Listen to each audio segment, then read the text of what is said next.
I'm going to show you how to create a weekly payment plan. So we're on the admin dashboard, we're on billing overview, and then we go to the create charge screen. We're going to bill Johnny over here. We're going to bill for tuition. So let's say tuition is $100 per week. We want to do over multiple installments. So we'll click that right here. We're going to be billing weekly. We want to bill for the whole year. So we're going to do 52 installments. Basically, they're going to be charged once a week for the amount of tuition. So the way that we're going to do the math here is it's 100 a week and it's times 52 weeks. So it's $5,200 total.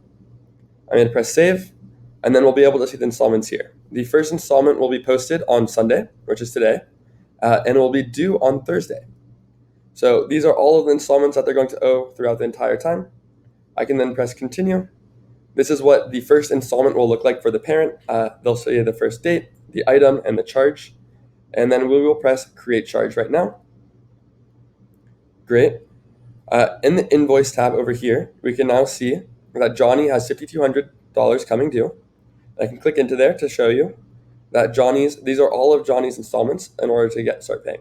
So again, it has all of the due dates, it has all of the amounts, and you're able to go one by one in order to see all of that information. That totals the $5,200 or $100 per week for a full year.